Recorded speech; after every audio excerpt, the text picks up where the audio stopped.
Salam saudara sekalian, pada hari ini kita akan kembali merenungkan firman Tuhan. Dan firman Tuhan diambil dari Lukas pasal 9 ayat 57 sampai dengan 62. Ketika Yesus dan murid-muridnya melanjutkan perjalanan mereka, berkatalah seorang di tengah jalan kepada Yesus, "Aku akan mengikut engkau kemana saja engkau pergi."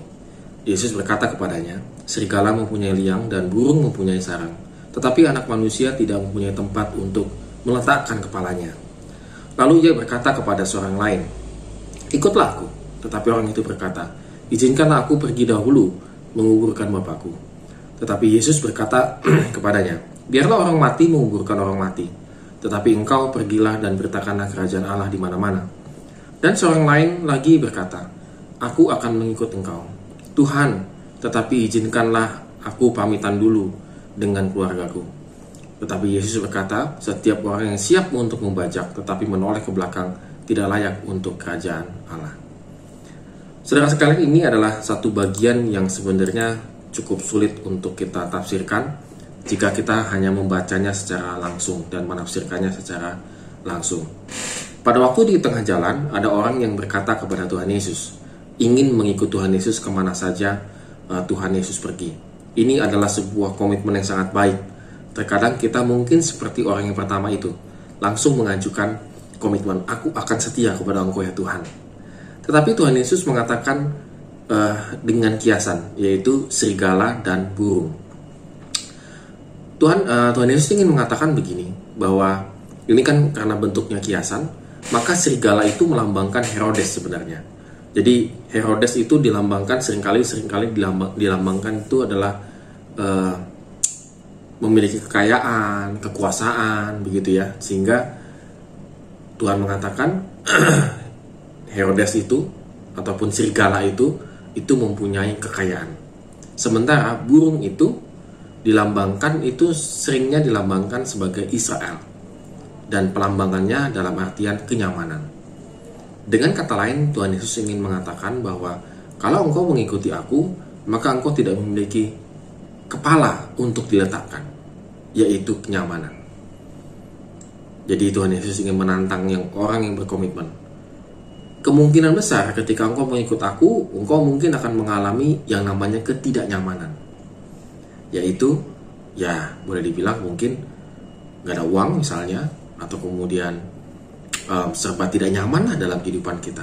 Saudara, saya rasa kalau kita mau jujur-jujuran, ketika kita mengikut Tuhan Yesus dengan setia, kita mungkin lebih banyak menemukan masalah ketimbang kenyamanan. Jadi Tuhan mengatakan kepada kita, kalau engkau memiliki komitmen, maka engkau harus siap untuk masuk ke dalam zona yang tidak nyaman.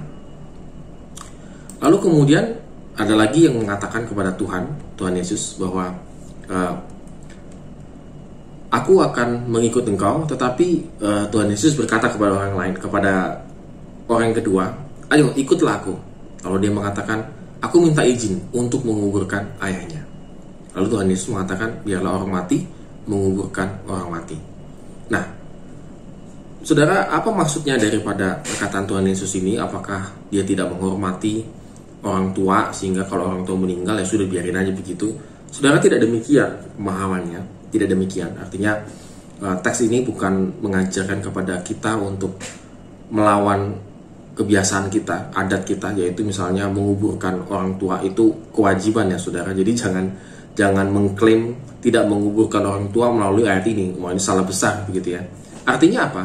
Bahwa sebenarnya orang ini sengaja pulang dulu, bukan hanya sekedar menguburkan orang tuanya, tetapi dia tahu bahwa kalau dia tidak hadir dalam penguburan orang tuanya, maka dia tidak mendapatkan warisan. Jadi motivasi daripada orang ini sudah salah. Maka Tuhan Yesus mengatakan, ya kamu mau apa sih sebenarnya ikut aku? Motivasinya untuk mencari keuntungan, atau motivasinya adalah untuk kerajaan Allah? Jadi Tuhan ingin menekankan kepada orang ini, apa motivasi kamu yang sebenarnya? Nah, saudara sekalian, ini yang seringkali menjadi bias dalam kehidupan kita. Ketika kita mengambil komitmen ikut Tuhan Yesus, maka sebenarnya kita memiliki banyak sekali motivasi. Motivasinya mungkin salah satunya adalah kita mendapatkan berkat, motivasinya ingin sukses, motivasinya ingin sehat selalu. Sehingga Tuhan mengatakan, ikutlah aku dengan setulus-tulusnya, tanpa ada motivasi, yaitu hanya satu motivasimu, beriman kepada Kristus, menyerahkan seluruh hidup kita kepada Kristus. Nah, ini yang sulit, begitu ya. Ini yang sangat sulit. Kadang-kadang kita ikut Tuhan itu ya, mencari Tuhan itu memang hanya sekedar butuh. Lagi butuh uang, kita ikut Tuhan sungguh-sungguh ya, rajin ke gereja, baca Alkitab gitu ya. Lagi butuh untuk apa begitu ya, baru kita sungguh-sungguh doa, bahkan sampai puasa, ada motivasinya. Maka Tuhan mengatakan, ikutlah aku. Kata ikutlah aku berarti sepanjang masa, sepanjang hari, dengan motivasi yang tulus, hanya ikut saja, titik. Lalu saudara, orang yang ketiga ini dikatakan, aku akan ikut engkau, tapi aku mau pamit dulu nih kepada orang tuaku. Lalu Tuhan Yesus mengatakan, orang yang siap membajak, dia tidak boleh menoleh ke belakang. Berarti dia tidak layak untuk kerajaan Allah. Artinya apa di sini yang Tuhan Yesus ingin katakan? Bahwa mengenai masalah ketaatan. Jadi mengikut Tuhan itu tidak bisa setengah-setengah. Karena kenapa? Kalau kita sedang membajak sawah, begitu ya, kalau zaman dulu tuh membajak sawah, kalau dia menoleh ke belakang saja yang membajak ini, maka itu alat bajak itu bisa kena kakinya, sangat berbahaya. Artinya dia harus fokus, benar-benar harus fokus. Tidak bisa ada yang menginterupsi ketika mengikut Tuhan Yesus. Karena kalau ada yang menginterupsi, ngebajak sambil ngobrol begitu ya saudara, ngebajak sambil noleh sana noleh sini gitu, itu bahaya sekali. Pertama, bisa kena kakinya, mata bajaknya itu. Atau yang kedua, jalurnya jadi kemana-mana begitu saudara. Yang tadinya harusnya lurus begitu jadi kemana-mana. Jadi harus fokus. Nah saudara, di sini yang kita kadang-kadang sulit untuk setia kepada Kristus, karena kita nggak fokus. Fokus keluarga misalnya saudara adalah seorang pelayan di gereja. Anda mungkin dengan gampangnya, tolong dong gantiin saya menjadi liturgos, menjadi MC, atau menjadi pembaca warta, karena saya ada arisan keluarga.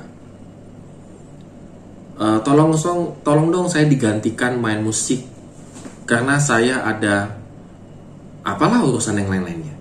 Jadi nggak fokus saudara. Apa yang sudah ditugaskan oleh Tuhan kepada kita, kita harus fokus. Maka kita pun demikian saudara sekalian, bahwa ketika kita ikut Tuhan, kita harus benar-benar fokus kepada Tuhan. Kita nggak bisa lagi toleh sana toleh sini. Kita sudah harus meninggalkan segala sesuatunya. Oleh karena itu saudara, mari kita renungkan firman Tuhan pada hari ini saudara. Apakah kita ini termasuk orang yang hidupnya setengah-setengah ikut Tuhan? Apakah kita termasuk orang yang memiliki motivasi saja? Ketika saya butuh, maka saya akan sungguh-sungguh ikut Tuhan. Tetapi ketika hidup saya sudah nyaman dan aman, maka saya tidak mau ikut Tuhan. Maka saya ikut Tuhannya setengah-setengah.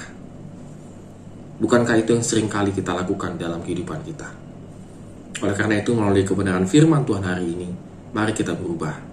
Mari kita ikut Tuhan benar-benar fokus. Apakah kita sedang di dalam zona tidak aman, tidak nyaman? Apakah kita sedang dalam keadaan yang sangat sulit dan segala macam? Tetapi mari kita tetap setia ikut Tuhan Yesus. Amin. Tuhan Yesus memberkati kita semua.